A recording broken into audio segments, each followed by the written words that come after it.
صدق الله مولانا العظيم. كلام قديم لا يمل سماعه تنزه عن قول ونياتي به أشتفي من كل داء ونوره بي عند جهلي وحيراتي فيا ربي متعني فيه ونور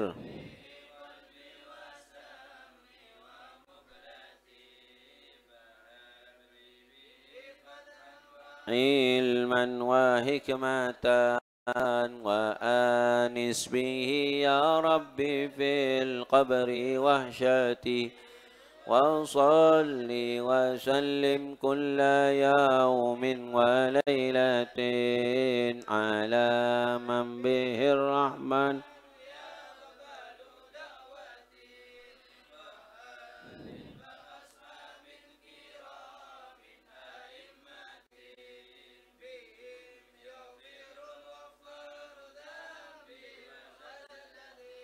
اللهم افتح أقفال مسامي قلوبنا بذكرك وأتمم نعمتك علينا بفضلك واجعلنا من عبادك الصالحين وصلى الله على سيدنا محمد وعلى آله وصحبه وسلم. الحمد لله رب العالمين. الفاتحة. أعوذ بالله من الشيطان الرجيم. بسم الله الرحمن الرحيم. الحمد لله رب العالمين الرحمن الرحيم مالك يوم الدين. إياك نعبد وإياك نستعين صراط المستقيم صراط الذين أنعمت عليهم غير المغضوب عليهم ولا الضالين آمين. بسم الله الرحمن الرحيم. السلام عليكم ورحمة الله وبركاته. حمدنillah wa musalliyan wa musalliman ala sayyidina wa habibina Muhammad ibn Abdillah wa ala alihi wa sahbihi wa mawala ma ba'd. Bismillahirrahmanirrahim.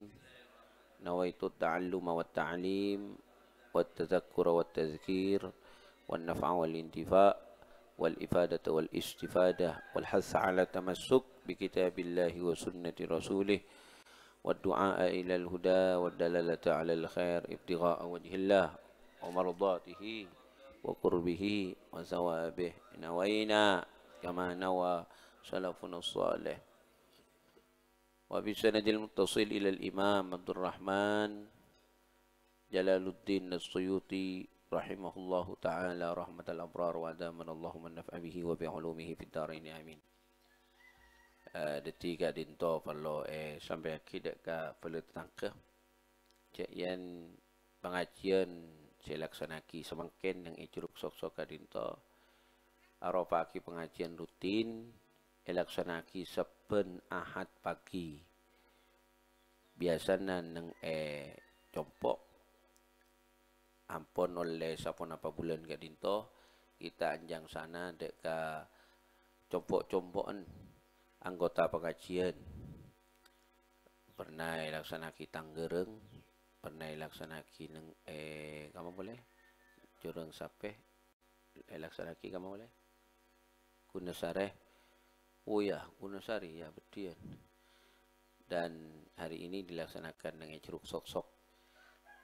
Tadi itu pengajian ampun abid terlaksana mulai zaman almarhum Abu ya Haji Abdul Mu'izz Tirmizi rahimahullahu taala rahmatal abrar. Gula KME ni kah? Gula KME ni kebun beda.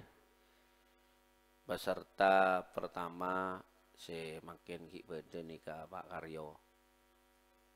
Pak Karyo mulai dari peserta termuda Pak Joko ya, Pak Joko Pranoto.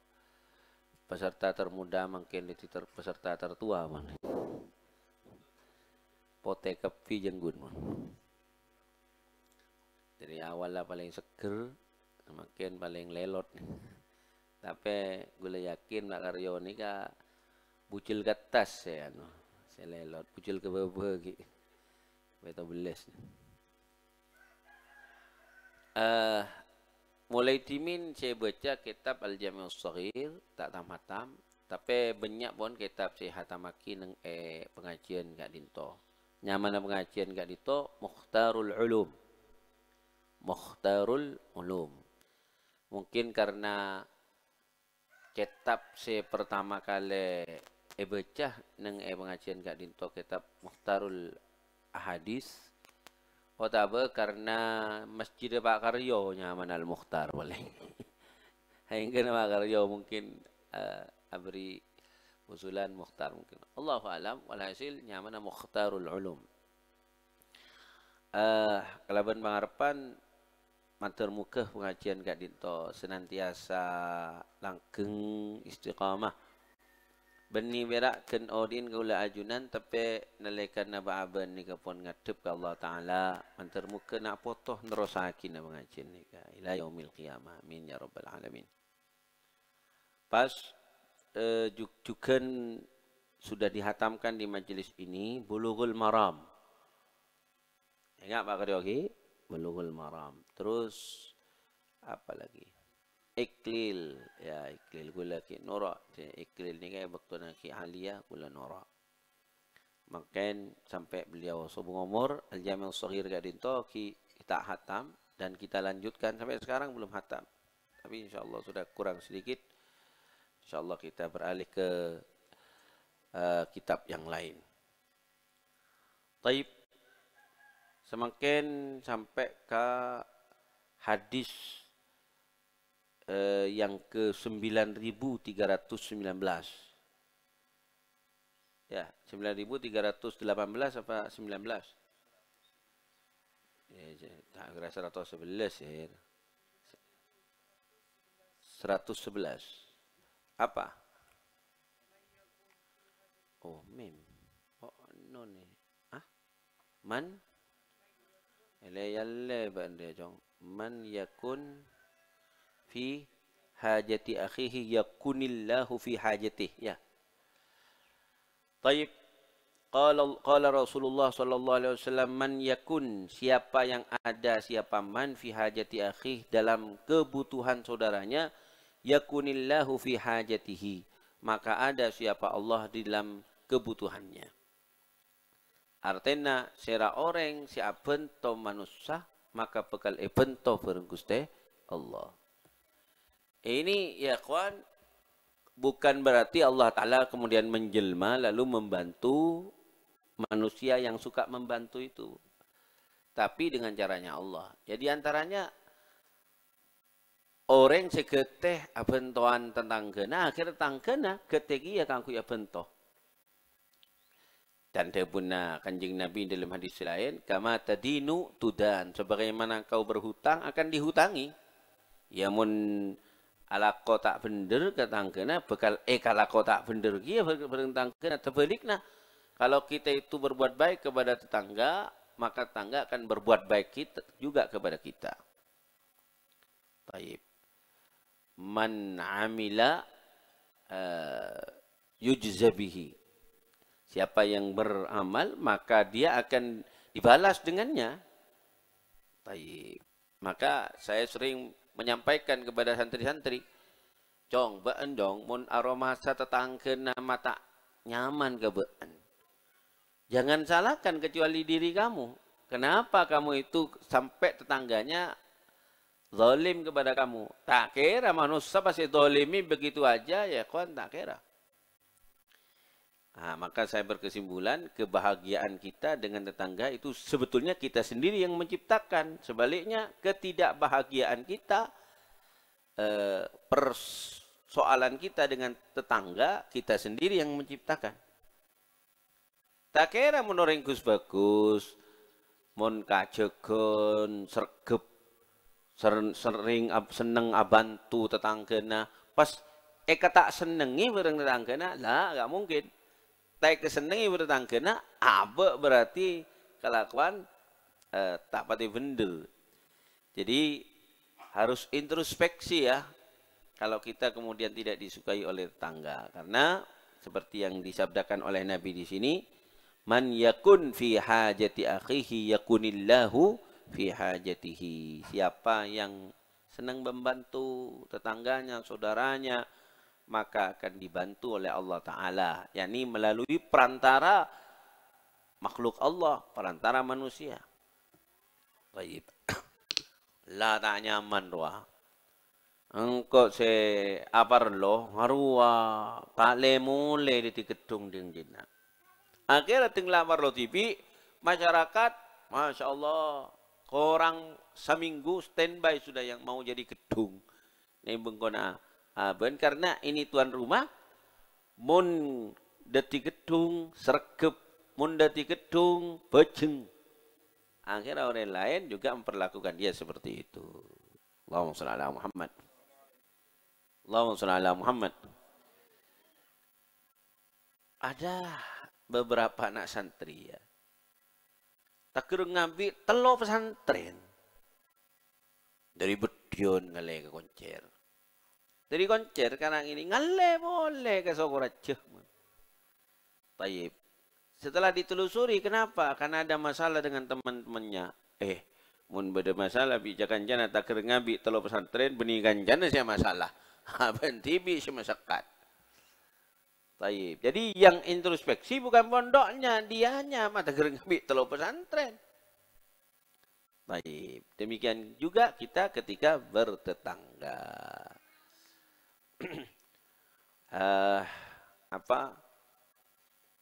Memang ya kawan ya. Seorang mukmin itu hidup di dunia tidak akan sepi dari ujian.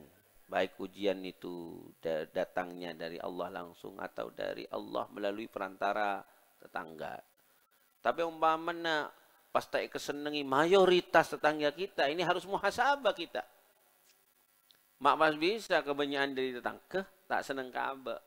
Baniking tetangga nasi tak beres berarti. Ngabe saya tak beres. Kecuali kalau yang nggak seneng itu tong dua umpamanya. Ya. Mun pasti tak seneng dari tetangga na banyakan seket biki, tetangga na seket Roma, si tak seneng 40 petok, si seneng ning telokan. Nah, ini harus muhasabah. Kenapa seperti itu? Man yakun fi hajati akhihi yakunillahu fi hajatihi. Rawahu Ibnu Abi Dunya fi qada'il hawaij an Jabirin wal haditsu sahihun. Barakallahu fikum.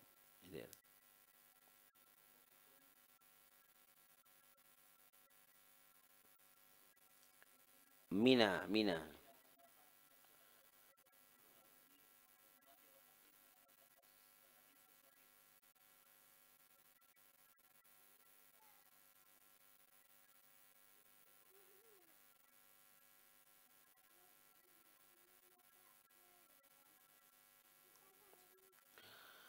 Mina munakhu man sabaqa. Rawahu Tirmidzi wa Ibnu Majah wal Hakim an As-Sayyidah Aisyah wal haditsu sahihun.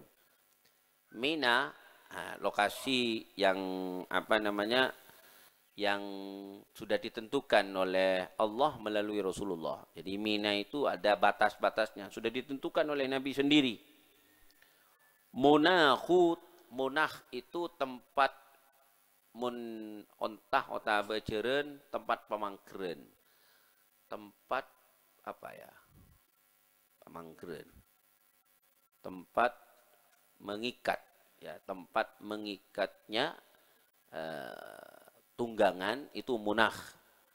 Tapi di sini adalah tempat diamnya orang untuk beribadah maksudnya ya. Man sabaqa, orang-orang yang telah berlalu. Artinya Mina ini tidak ada kegiatan lain di sana kecuali untuk ibadah. Kecuali untuk ibadah.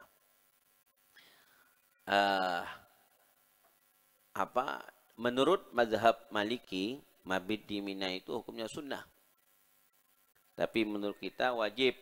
Kalau ditinggalkan maka ditinggalkan satu malam, maka dia wajib membayar mut ya, membayar beras. 2 malam membayar beras. Kalau sampai 3 malam tidak pernah mabit, maka terkena dam.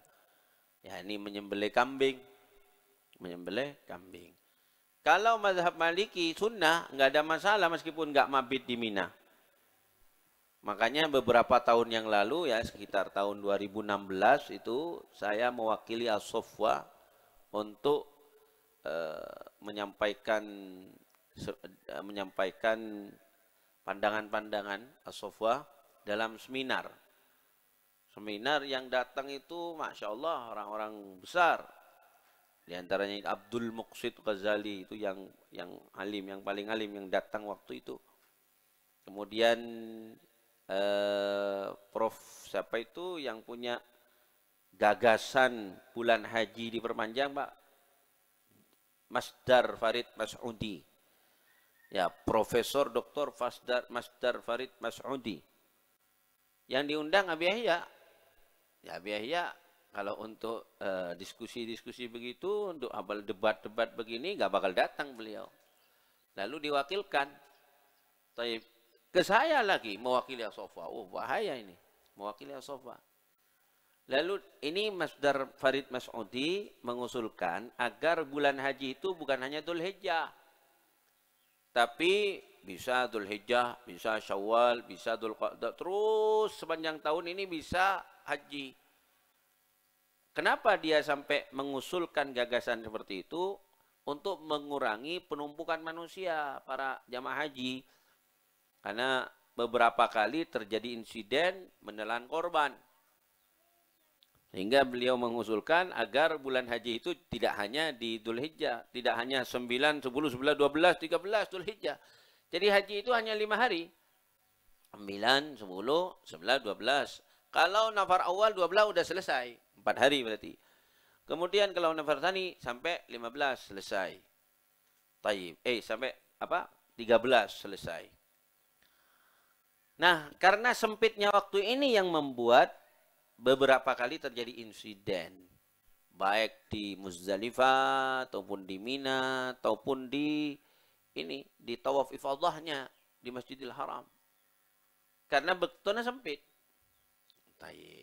Tapi saya bantah itu ya ikhwan. Saya bilang mohon maaf. Ini yang memiliki gagasan seperti ini. Satu, mungkin dia tidak pernah belajar tentang fikih muqarin tentang manasik haji. Perbandingan madhab tentang manasik haji. Yang kedua, dia tidak mengetahui keadaan Mekah. Karena dia tidak pernah lama di Mekah. Saya bilang gitu. Saya pura-pura nggak tahu aja kalau yang mengusulkan gagasan itu adalah Masdar Farid Mas'udi. Sebetulnya ketika saya masih jadi siswa kelas 3 itu Pak Nur Khalis sudah sering membicarakan masalah gagasannya Masdar Farid itu di kita punya forum diskusi dulu namanya Fordisma, forum diskusi Madrasah Aliyah Nurul Huda. Ya, penasihatnya Ustadz Nur Khalis, situ sudah sering kita bicarakan. Saya bilang ini nggak tahu fikih muqarin, perbandingan madhab dalam manasik haji, dan tidak tahu tentang Mekah. Kalau seandainya dia itu tahu tentang fikih muqarin, sungguhnya nggak usah mengusulkan agar bulan haji itu diperpanjang. Bulan Syawal boleh haji, bulan Dzulqa'dah boleh haji, bulan Sya'ban boleh haji. Nggak usah punya gagasan kayak gini. Cukup mengusulkan ke pemerintah Saudi agar kita misalnya, atau daerah-daerah yang banyak bermadhab Maliki, mengikuti madhab Maliki. Misalnya, daerah mana? Maroko, ya itu banyak yang bermadhab Maliki. Sudah daerah jamaah haji yang dari Maroko gak usah mabit di Muzdalifah. Langsung tentukan oleh pemerintah Saudi. Karena kan sunnah menurut mazhab Maliki. Yang dari Maroko tidak usah mabit di Mina. Ya pendenan. Yang dari Hanafi juga. Yang dari Turki. Yang dari India itu banyak bermadhab Hanafi. India itu antara madhab Hanafi dan madhab Syafi'i separuh-separuh. Atau bahkan misalnya paksa semua umat Islam, semua jamaah haji untuk bermadhab Maliki. Selesai persoalan. Ketimbang ngentat bulan haji, itu merombak agama Islam. Ya, cukup kita itu misalnya mengikuti madhab Maliki. Toh perbedaan pendapatnya masih dalam tataran khilafiyah. Masih boleh berbeda yang seperti itu. Jadi apakah mabit di Muzdalifah itu wajib atau sunnah seperti yang dikatakan oleh Maliki? Ini masih khilafiyah, masih remang-remang dalilnya. Kenapa tidak diarahkan ke seperti itu? kenapa harus merabrak yang sudah pakem ya, kalau dalam istilah bahasa Indonesia yang sudah pakem, kalau istilah usul fikihnya yang sudah qat'i menurut syariat Islam. Jadi bulan haji itu bulan Dzulhijjah itu qat'i udah, enggak bisa dirubah-rubah. Nah, tetapi kalau mengenai apakah mabit di Muzdalifah, apakah mabit di Mina itu wajib atau sunnah, ini masih zanni, masih bisa diperdebatkan. Kenapa tidak mengusulkan itu? Akhirnya setelah forum itu, kemudian Abdul Muqsid Ghazali ini berkenan telepon saya, antum yang temannya Ki Azaim ya? Oh ya, Kiai. Oh ya, saya alumni Sukorejo, tapi sudah senior, gak nututi zamannya Ki Azaim. Saya tahu dia, Abdul Muqsid ini sering baca tulisan-tulisannya. Ala kulli hal, jadi Mina itu tempatnya ibadah. Kenapa Nabi bersabda seperti ini? Mina munaquman sabak. Kenapa? Karena orang-orang Arab itu punya keyakinan lain tentang Mina. Ya, jadi mereka itu punya keyakinan bahwa di Mina ini tempatnya tempatnya jin. Tempatnya jin. Maka ditegaskan sama Nabi, la. Ya, jadi banyak mereka itu seperti orang Jawa naruh sesajen di sana. Taib, maka sama Nabi ditegaskan, enggak boleh seperti itu. Mina ini kita datang ke Mina hanya untuk mabit di Mina, enggak ada yang lain. Taib. Barakallahu fikum.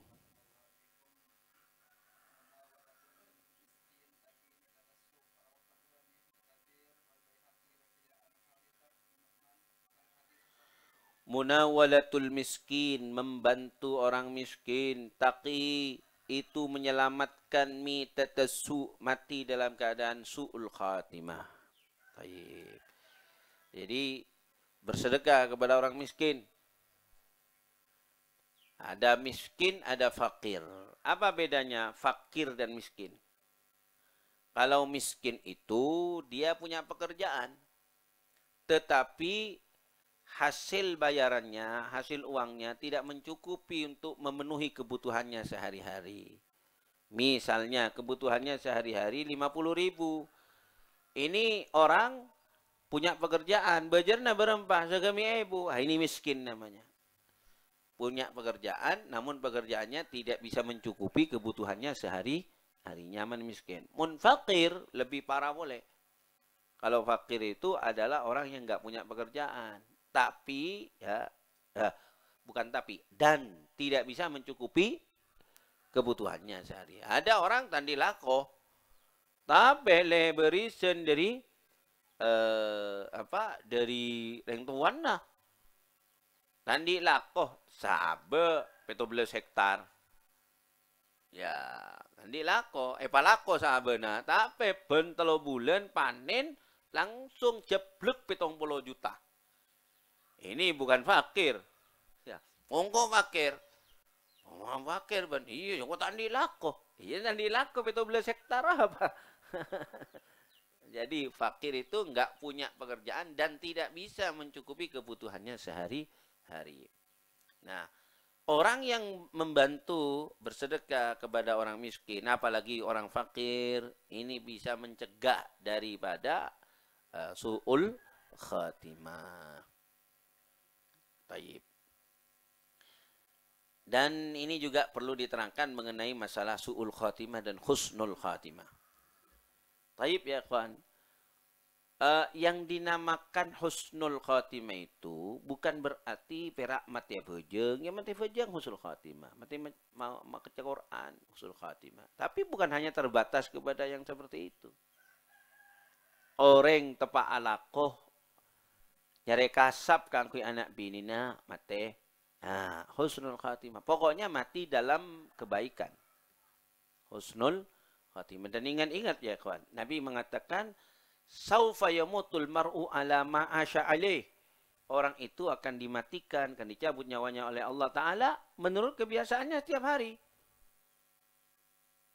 Kalau kebiasaannya setiap hari, mare ngetu ajem, sore ngenduk tere.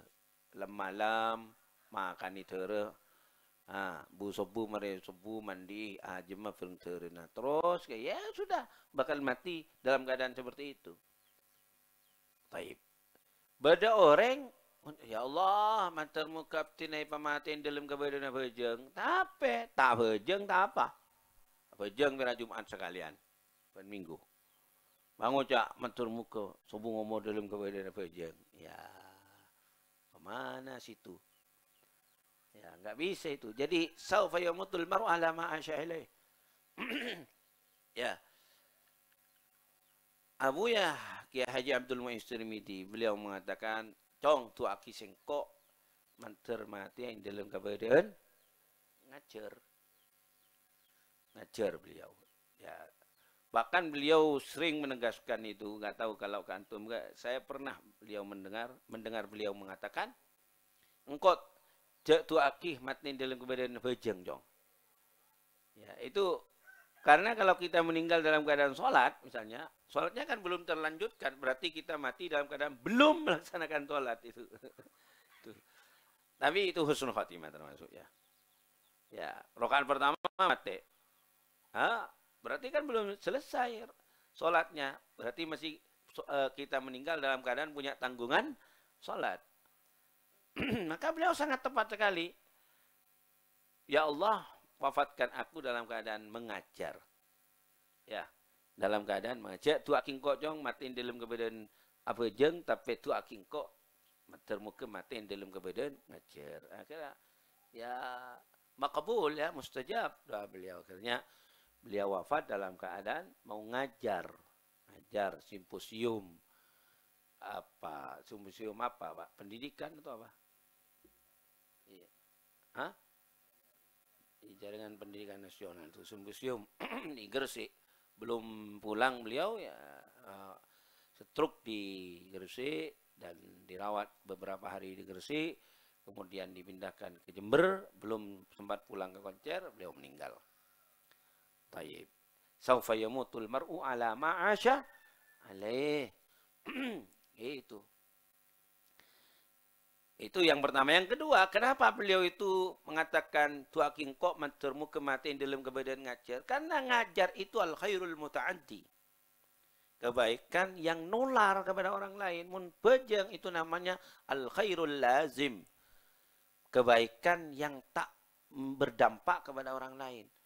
Sedangkan di dalam kaidah fikih dikatakan al khairul muta'addi khairun minal khairil lazim. Kebaikan yang berdampak kepada orang lain itu lebih baik daripada kebaikan yang tidak berdampak kepada orang lain. Makanya yang dihubun Imam Syafi'i, abajang sunat ki kalamul jaitipeng ngaji. Jadi mun madhab Syafi'i ngaji melulu. Baik. Itu madhabnya saya tuh. Jadi soal apa namanya, kita orang di Mekah terkenal Hasan Syafi'i ongku. Syafi'i itu. Surabaya yang tahajud tak pada bacing, tapi terus kitab, kensobu kitab. Itu madhabnya saya tuh. Jadi baban mun bajang ngarumasa kurang semangat, tapi mun kitab semangat sampai subuh kuat. Baik. Ya, itu al khairul muta'addi khairun minal khairil lazim. Karena ketika kita menimba ilmu bisa berdampak kebaikan kepada orang lain. Bisa berdampak kebaikan kepada orang lain. Tapi maksudnya begini ya, ini jangan salah tafsir. Orang ngaji melolo tak pernah bajang tahajud walau rakaatain, walau 4 rakaat. Maksudnya tidak kemudian seperempat malam kita itu dihabiskan untuk sholat tahajud, tapi dihabiskan juga untuk mutola'ah kitab. Unjam engkau nurut Imam Syafi'i sama sekali tak pernah tahajud. Ya benar ini nurut Imam Syafi'i. Ya, nurut Syafi'i bereten. Jadi bukan berarti ikut Imam Syafi'i pas tak pernah bajang sunat sama sekali. Lah, tapi persentasenya sholat sunnah kita itu lebih sedikit daripada ngajinya kita. Karena ngaji ilmu itu berdampak kepada orang lain. Sedangkan sholat sunnah dampaknya hanya untuk diri kita sendiri. Nah, Maka menurut Al-Imam Syafi'i, ta'allumul ilma khair ta'allumul ilmi khairun min salatis sunnah. Ya, ngaji itu lebih baik, lebih afdal daripada salat sunnah. Allahumma shalli ala Muhammad. Taib, barakallahu fiikum. Enggak Nur.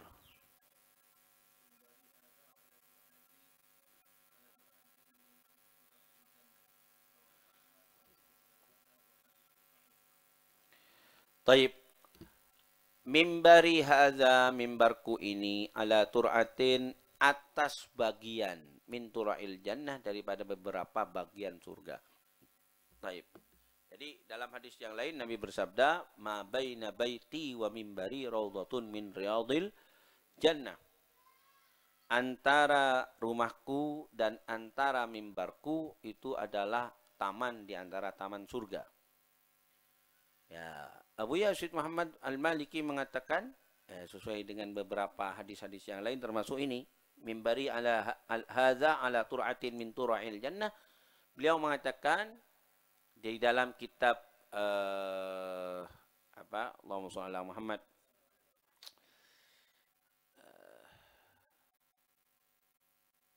walhasil dalam kitab beliau mengatakan bahwa lokasi itu, tanah Raudhah itu dulu barang surga. Lalu sama Allah Subhanahu wa taala kemudian dipinjam dalam tanda petik ya, untuk ditaruh di dunia. Karena banyak barang surga itu yang sementara ini masih ditaruh di dunia. Di antaranya adalah Al-Hajarul Aswad, yang dulu bernama Al-Hajarul As'ad.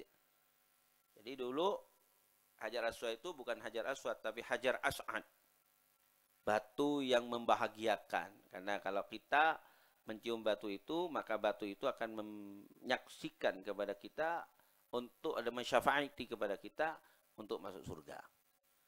Tapi pada akhirnya beralih nama dari Al-Hajarul As'ad menjadi Al-Hajarul Aswad. Kenapa? Karena ini dulu batu Al-Hajarul As'ad itu warnanya putih.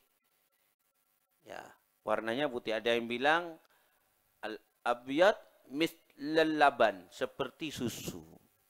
Ya, seperti susu putihnya. Ada yang bilang seperti kaca. Bening seperti itu ya. Tapi pada akhirnya menjadi hitam. Kenapa? Karena dihitamkan oleh tangan-tangan manusia. Nyatusan orang nekuk. Nyatusan orang nekuk. Mulai cuma Nabi Adam sampai ke sekarang. Akhirnya menjadi hitam. Akhirnya menjadi hitam. Baik. Adapun Hajar Aswad yang ada sekarang itu bukan Hajar Aswad, Pak Haji. Yang begini, itu bukan Hajar Aswad. Itu wadahnya. Hajar Aswad yang ada sekarang ini ada 14 bongkahan kecil seperti ini. Ditempelkan di sininya. Coba silakan browsing itu di internet. Cari gambar yang resolusinya tinggi, Hajar Aswad yang resolusinya tinggi, dekatkan. Itu ada itu. Bongkahan-bongkahannya. Saya lihat langsung gini. Oh, iya. Lihat langsung di depannya. Baik. Jadi ada 14 atau 17 gempilan kecil, ya, potongan kecil begitu. Hajar Aswad yang besar kayak gini sekarang dimasukkan ke dalam Ka'bah, ada di dalam Ka'bah. Nah, saya cium sama manusia sekarang itu hanya bongkahannya saja. Digempel nevera. Kenapa kemudian dijadikan seperti itu? Nah, kejadiannya ada orang Syiah. Ada orang Syiah dulu memecahkan Hajar Aswad. Petel lagi mulai. Akhirnya pemerintah, sebelum pemerintah Saudi, yakni Turki Utsmani waktu itu masih, kemudian mengambil kebijakan yang asli dimasukkan. Yang pecahan itu konon katanya pecahan yang sudah dipecahkan oleh pelaku ini. Itu yang ditempelkan di replika ya, replikanya Hajar Aswad itu. Jadi yang ada sekarang itu replikanya, yang di sana ditempelkan batu aslinya. Baik. Allahumma sholli ala Muhammad. Hajar Aswad termasuk bagian dari surga. Nanti akan dikembalikan oleh Allah Ta'ala ke surga. Ya, termasuk juga lokasi dari mimbar Nabi sampai ke rumah Nabi. Ini lokasi kira-kira 15 meteran begitu. Itu barang surga. Nanti akan dikembalikan ke surga. Nah, siapa orang yang pernah ibadah di sana, insya Allah akan diizinkan untuk menginjakkan kakinya nanti ketika tempat itu sudah dikembalikan ke surga. Alias masuk surga. Karena menperak sokon dan ke kita kepada neraka kan tidak mungkin itu. Baik, jadi masuk surga insya Allah. Sekarang mau masuk ke Raudhah itu ya kawan, melalui tasreh. Melalui tasreh kita harus ngantri dan tidak boleh masuk berkali-kali kalau sekarang. Paling jamaah umrah itu paling maksimal hanya 4 kali, 5 kali kalau misalnya programnya 20 hari. Taib. Dulu saya masih mondok di Makkah itu 2006, 2007 sampai 2013 kita bebas di sana. Bahkan saya pernah berada di Raudhah itu ya kawan selama 3 hari. Keluar kami, setelah itu cari roti, pengganjal perut, masuk boleh ke Raudhah. Taib, seperti itu. Selama 3 hari. Saya mau pulang selama 3 hari saya di Raudhah. Alhamdulillah. Ala kulli hal. Ya, kita juga banyak menghatamkan kitab kita baca di Raudhah. Itu Riyadhus Shalihin saya hatamkan di Raudhah. Al-Azkar An-Nawawiyah itu saya hatamkan di Raudhah. Dan banyak kitab-kitab yang lain. Sekarang nggak bisa. Dulu, Pak Nur, Masjid Nabawi itu ditutup kalau malam. Jam 12, tutup. Jam 11 kalau nggak keliru. 11 tutup. Nanti jam 3 atau jam setengah 3 dibuka. Ketika dibuka itu, orang-orang sudah siap di pintu Masjid Nabawi untuk masuk rebutan Raudhah. Ya, kita sangat sering ya kawan dulu rebutan mau ngambil musolanya Rasulullah atau mihrabnya Rasulullah, itu dulu kita bisa lakukan seperti itu. Sekarang nggak bisa sudah. Kita harus antri. Makanya mumpung umroh kita antri, ayo ya di BC ayo umroh. Yang di BC ayo umroh. Prediksi saya umroh akan antri juga. Jamaah haji porsi haji Indonesia, Haji Joko ini diwacanakan akan dikurangi juga katanya. Mau dikurangi separuh. Mau dikurangi separuh. Sehingga kalau betul dikurangi separuh, wacana itu kalau betul, maka nanti antrian terpanjang 1116 apa gitu. 2116 baru berangkat. Cereng ke 2040 ki munde Pak Baben. Ya bentar mungkin lanceng umur. Baik.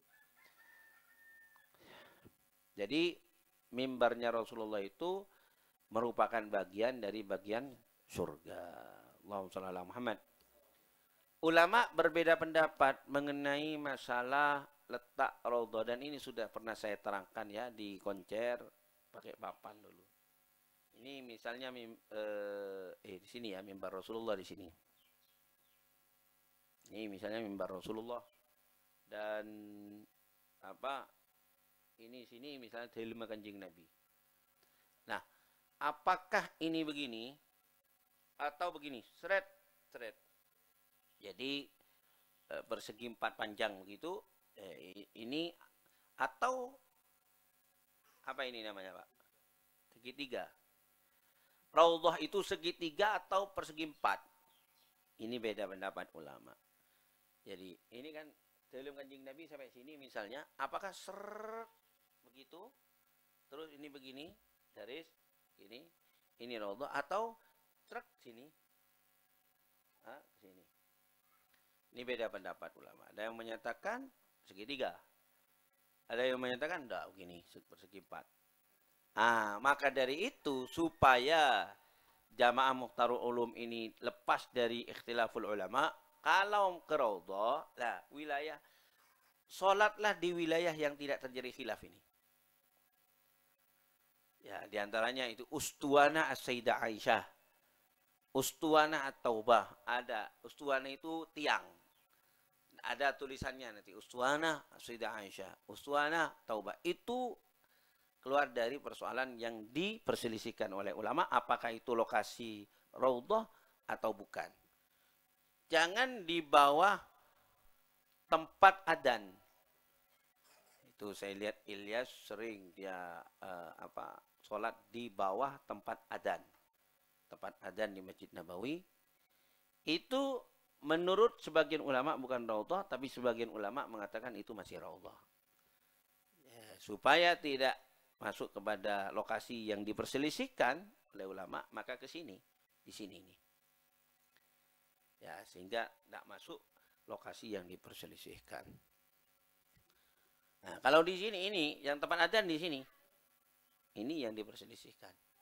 Apakah masih masuk Raudhah atau enggak? Ada yang bilang Raudhah itu adalah seluruh Masjid Nabawi yang zamannya Nabi. Nah, itu ada batasan-batasannya. Kalau antum pernah lihat vlog di FB saya pernah menerangkan itu. Buka FB-nya saya pernah menerangkan. Ini loh Masjid Nabawi yang asli zamannya Rasulullah. Dan bilang segitu Raudhah. Seukuran Masjid Nabawi yang zamannya Nabi itu. Nah, maka dari itu bagi jamaah Mukhtarul Ulum kalau mau sholat sunnah, sholat wajib di Masjid Nabawi, usahakan sholat di Masjid Nabawi yang asli, yang zamannya Nabi. Sehingga kita termasuk sholat di Raudhah menurut sebagian ulama. Begitu. Untuk mendapatkan tempat di sana, duhur misalnya jam 12, kalau 10 kau tuh jalan dari hotel. Kalau kau tuh jalan. Mun jalan umpamanya kalau 11, 1 jam sebelum adzan sudah nggak bisa masuk ke sana, ditutup itu sudah. Lokasi Masjid Nabawi yang asli itu ditutup sudah. Montro Masjid Nabawi asli, kurang 2 jam jalan. Itu nikmatnya kalau kita di Madinah. Nggak ada kesibukan lain kecuali jaga waktu. Kalau berapa gitu. Lebur. Taib. Kalau di sini jaga waktu juga, tapi yang mau sarapan. Di Indonesia. Sangat lah, tak akan terlambat. Soron na taburot corotan. Alhamdulillah. Barakallahu fikum.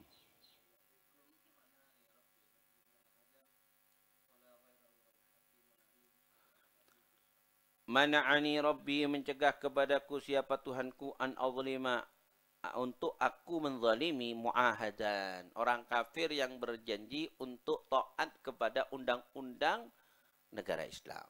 Ini namanya kafir muahad. Ya, kafir muahad itu sama dengan kafir dhimmi. Dhimmi yakni tanggungan di bawah orang kafir yang di bawah tanggungan orang Islam. Artinya dia tidak menyerang umat Islam. Dia berhidup baik dengan umat Islam. Ini namanya orang kafir dhimmi. Seperti orang kafir di Indonesia ini. Ya, itu namanya kafir dhimmi atau kafir mu'ahad. Nabi mengatakan, aku dilarang oleh Tuhanku untuk menzalimi mereka. Wala ghaira, dan tidak pula selainnya. Nah, bahkan dalam hadis yang lain Nabi mengatakan man aza dhimmiyan faqad azani, siapa yang mengganggu orang kafir dhimmi maka dia mengganggu aku. Siapa yang memusuhi orang kafir dhimmi dia memusuhi aku. Nah, ini toleransi dalam Islam. Jadi kita nggak boleh kemudian bakar tokonya non muslim, nggak boleh. Mereka haknya sama seperti orang Islam yang lain. Namun, nah ini yang perlu diterangkan. Jangan sampai kita itu kelewatan batas dalam bertoleransi. Konsep toleransi dalam Islam jelas.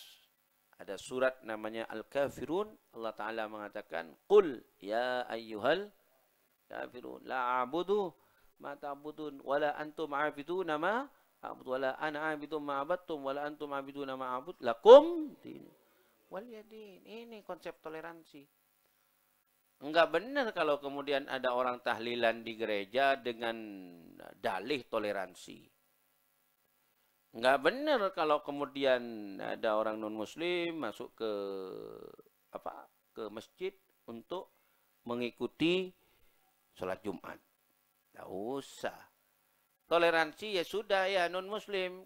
Kamu hidup sesuai dengan kehidupanmu, saya akan hidup dengan sesuai kehidupanku. Kita hidup bertangga dengan baik, tanpa saling mengganggu, selesai. Baik. Jadi sekarang ini ya kawan, banyak dari kita yang keliru tafsir. Oh, dalam rangka toleransi, ayolah kita ngadakan maulid di mana? Di gereja. Ya bani, toleransi itu, sinkritisme itu. Itu mencampur adukkan agama. Baik. Jarang masjid banyak sekosong mentantar gereja. Banyak sekosong, jeruk sok-sok, banyak musola. Berai kendeng na molotan, masih ntar gereja nggak tak nemu kendengan, nggak bisa, nggak boleh itu. Taib ya kawan. Lalu kemudian dengan dalih toleransi, lalu santri-santri dikerahkan untuk menjaga perayaan Natal di sebuah gereja. Kedemas itu, Roman kiai, wah mana jaga. Bondoso ini mana ada sampai ngebom mai benda besar mati melebom meleluk baluk tak kuat. Benda besar dijaga apa kan sudah ada polisi. Ya. Tapi saya paham itu ternyata ujung-ujungnya bukan masalah toleransi. Ternyata ujung-ujungnya itu sebungkus nasi. Ya, ternyata dibayar mereka itu. Bayarannya 4 kali lipat daripada menjaga pengajian. Itu pernah ada itu. Ada salah seorang yang sering menjaga itu. Saya bilang gini, biar mak ndek serojo anu ge. Beri 200 ge. Bohong kita. Mun pengajian beli berapa? Dah kadang segemi ge. Oh, ini berapa? Oh, detin nih kaki mangkan gereja jaga. Wengki ge, pendonan 2 rita lako ge. Ai. Ini bukan toleransi, ini repot nasi itu. Tayyib. Jadi enggak usahlah. Ngapain? Tayyib dijaga dengan alasan toleransi. Tayyib. Ya, dalam Islam sekali lagi, bagimu agamamu, bagiku agamaku. Sudah selesai. Tanpa kita bertengkar. Namun, jangan mereka diganggu. Kalau mereka diganggu, ya kawan, sama dengan mengganggu Rasulullah sallallahu alaihi wasallam. Wallahu subhanahu wa ta'ala a'lam.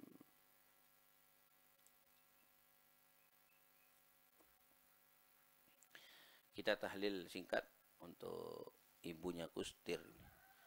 Namanya